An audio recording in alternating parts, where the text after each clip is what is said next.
Shout out to 19 Keys, man.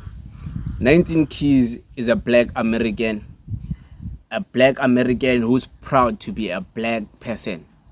This man, if you watch his podcast, you watch his work, you'll appreciate what this man has to teach to the Africans or to the black Americans, because he truly cares about black people and the things he preach and the work he does. It shows that, yeah, brother man, yeah. And this man is telling black Americans how much they need to stop acting like they're on top of the world so bad. There's opportunities here in Africa, and black Americans need to come and invest. And yeah, man, I agree with him. But I have something to say about black Africans. But first, listen to him. Way to the gym, but I want to understand why y'all get so mad when I talk about Africa.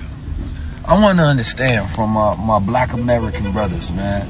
It doesn't make any sense. It don't give you more power. It don't stop you from actually building home in America.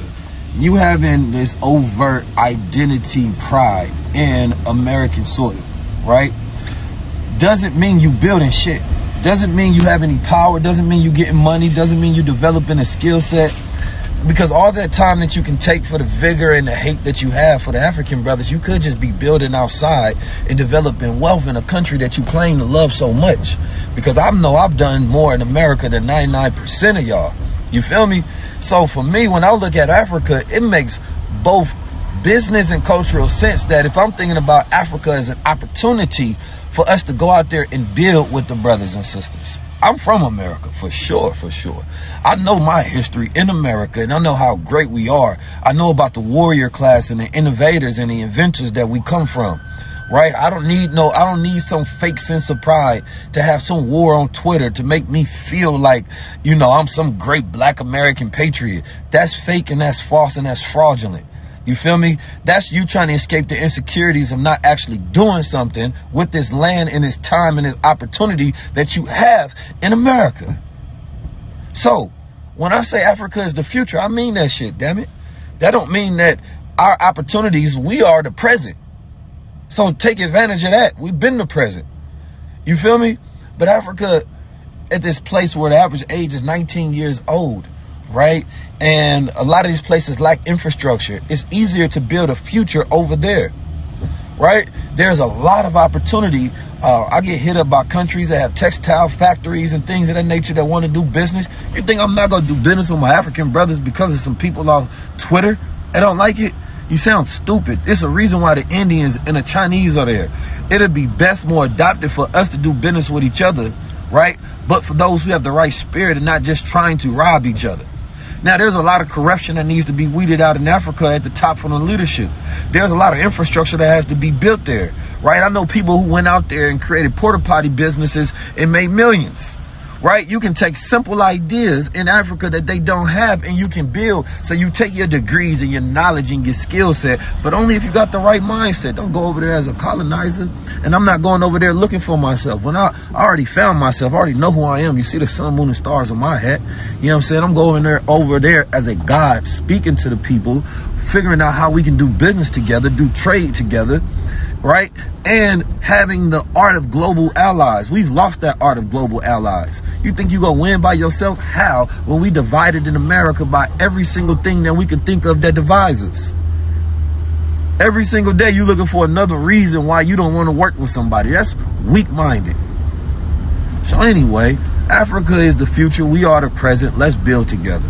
Peace. You see and hear what he said. It's a good thing if the black Americans who have money, who have finances, can come and invest. We've seen many come and invest and do certain things to help out, out here in South Africa. Dr. Omar Johnson Ifatunde is one of the guys who come and donate, come and invest in the schools out here in South Africa. And not just him. Many celebrities, they come here.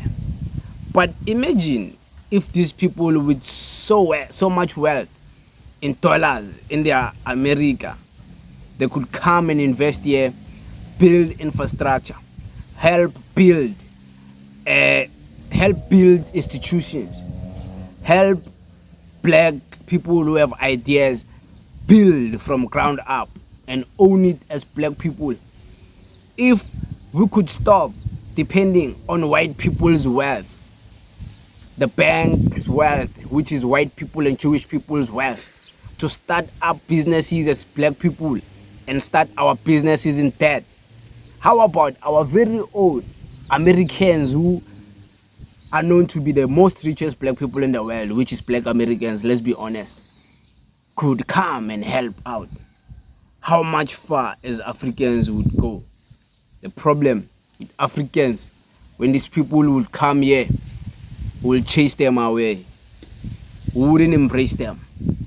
Uzoza bathi abafudani lava ama-American abajike, even if they're coming to invest and help build our country. But because it's black and black Americans, they will chase them away.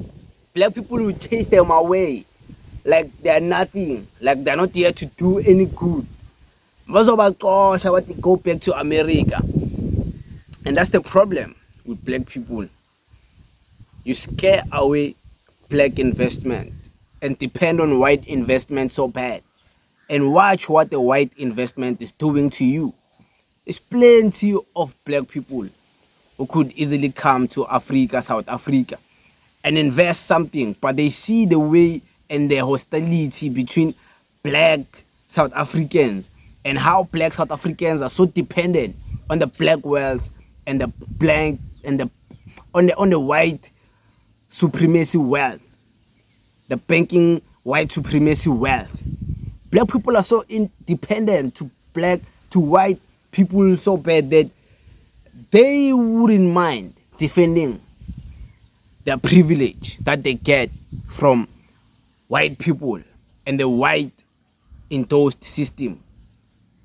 But does that promote any good if the opposite side of that is us chasing our very own black people, even when they're coming here to help build, even when they're coming here to help us get from one step to another, even when they're coming here to show us how things can be done, indirectly so, by just them doing things and us observing. Like, we scare away a lot of our own black people who see potential here, but so much alcohol, so much partying, they only come when there's a show. You spend so much money for a show, it's done.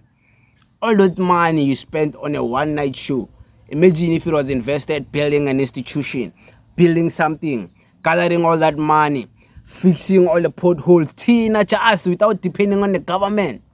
Just as blacks and these black celebrities coming all over the world trying to extract money from us.